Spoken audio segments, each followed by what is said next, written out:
Bonjour élèves et bienvenue à la série de vidéos français avec Madame Schmidt. Aujourd'hui, notre sujet est la négation, comment utiliser les phrases négatives. D'abord, on va commencer avec ne pas, qui veut dire not en anglais, et le placement de ne pas, c'est autour, around, de la partie conjuguée. Par exemple, nous avons moi, je n'aime pas faire les devoirs. I don't like to do homework. Ou non, il n'aime pas aller à la discothèque. No, he doesn't like to go to the disco. Vous pouvez voir que le n'aime pas, c'est autour le verbe conjugué aimer, mais pas autour le infinitif. Il faut faire attention aux articles un, une, des, du et de la parce qu'ils représentent des quantités et ils changent en de après les phrases négatives. Par exemple, as-tu des devoirs? Non, je n'ai pas de devoirs. I don't have any homework. Prenez-vous du sucre? Non, nous ne prenons pas de sucre. We do not consume any sugar. Notre seconde phrase négative, c'est ne jamais. Ne jamais veut dire never en anglais et il va autour de la partie conjuguée similairement à ne pas. Par exemple, nous avons ils ne vont jamais à l'école, they never go to school. Ou vous n'avez jamais visité le Louvre, you've never visited the Louvre.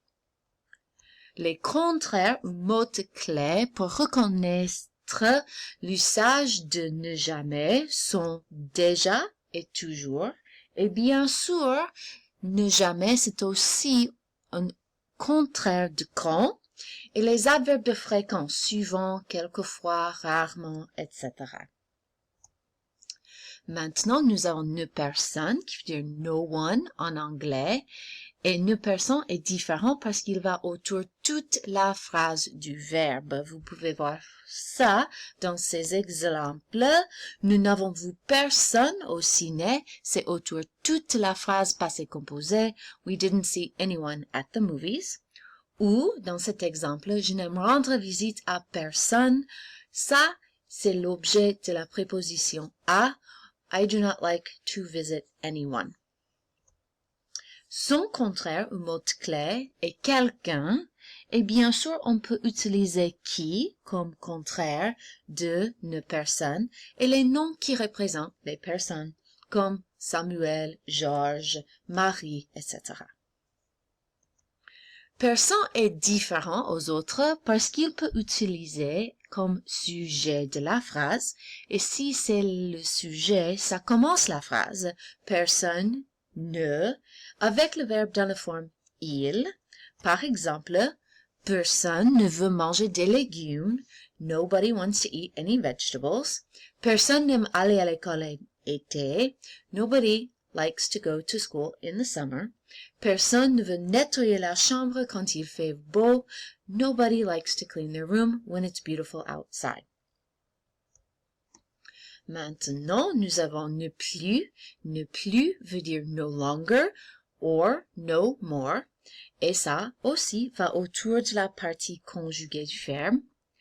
Et avec ne plus, nous avons quelques exemples aussi. Nous n'avons plus de devoirs. We no longer have any homework. We have no more homework. Tu n'aimes plus jouer du piano. You no longer like to play piano. You don't like to play piano anymore. Ces contraires ou mots-clés sont encore et toujours, mais maintenant toujours veut dire still et pas always. Maintenant, nous arrivons à ne rien, qui veut dire nothing en anglais, et comme la plupart des autres, ça va autour de la partie conjuguée. Par exemple, nous avons, vous n'avez rien dans votre studio. You have nothing in your studio. Ou peut-être, il n'a rien vu au ciné. He saw nothing at the movies. Son contraire, mot-clé, est quelque chose, something, ou peut-être que, quoi, comme mot de question, les noms des choses et parfois des activités. il faut faire bien attention avec rien, personne, quelqu'un et quelque chose, parce qu'avec les adjectifs, il utilise la préposition de pour décrire rien, personne, quelqu'un ou quelque chose. Un exemple, c'est il n'y avait rien d'intéressant à la télé. There was nothing interesting on TV. Interesting describing the nothing. Je n'y ai vu personne de suspect. I didn't see anyone suspicious. Suspect, suspicious, describing anyone or no one. C'est la même idée avec a et un verbe à l'infinitif. Il faut utiliser a avant l'infinitif qui décrit rien, personne, quelqu'un, quelque chose. Par exemple, je n'ai rien à faire ce soir. I have nothing to do this evening. Avec a infinitif qui décrit rien. L'agent de police n'a personne à interroger. The policeman has no one to interrogate. Interrogate describing the no one. Rien, similairement à personne, peut être le sujet de phrase et si c'est le sujet, similairement à personne, ça commence la phrase avec le motif rien ne verbe dans la forme il. Par exemple, rien n'est dans cette boîte, nothing is in this box, etc. Maintenant, nous avons ne que et ça commence la partie qui stresse les choses et de temps en temps, ils sont aussi négatifs. Ne que n'est pas négatif, c'est exclusif. Ça veut dire que ça exclut une chose des autres. Ça veut dire only en anglais et le ne va avant le verbe, mais le que va avant le mot ou la phrase qu'on stresse. Par exemple, nous avons je n'ai que 2 chiens. I have only 2 dogs. Mais plus souvent en anglais, I only have 2 dogs. Ils n'aiment parler français qu'en France. They like to speak French only in France. Alors, dans les deux situations, le que stresse the 2 dogs est in France. Son synonyme, parce que c'est un synonyme et pas un contraire, c'est seulement et quelquefois on peut utiliser juste aussi. La phrase ne ni ni veut dire neither nor en anglais et aussi c'est exclusif, mais c'est exclusif dans le négatif. Le ne va avant le verbe et les ni vont avec les choses qu'on stresse. D'accord? Avant les choses qu'on stresse. Un exemple de ça, c'est l'homme honnête n'a pris ni l'argent ni l'or. Alors, the honest man took neither money nor gold. Ces contraires, ces mots-clés sont ou et est.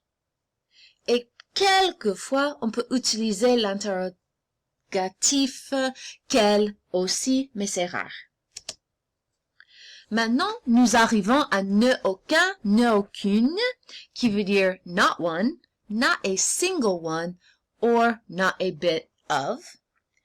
Similairement aux autres qui stressent, le ne va avant le verbe, mais le aucun va avant le nom qu'on stresse et de laquelle on a 0 quantité.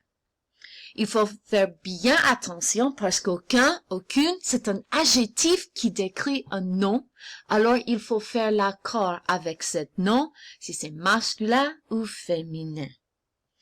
Aussi, il faut savoir que aucun est toujours suivi par un nom singulier parce que ça veut dire not one, not a single one, singulier. Nous avons quelques exemples maintenant. Moi, je n'ai aucune idée. I have no idea, not a single idea. Ou, il n'y a aucun mal de bain pour aller à la plage. He doesn't have a single swimsuit to go to the beach.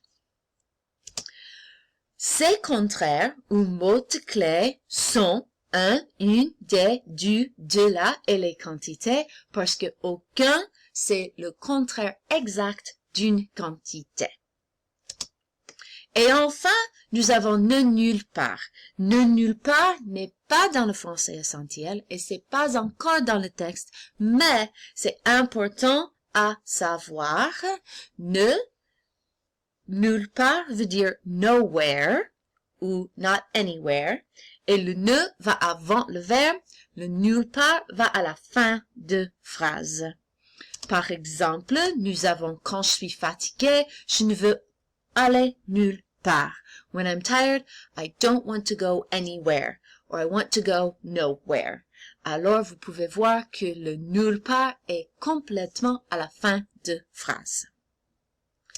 Et ces contraires, ces mots-clés sont partout, everywhere, quelque part, somewhere, et le mot de question où, les noms qui représentent les endroits comme la bibliothèque, le lycée, l'église, etc.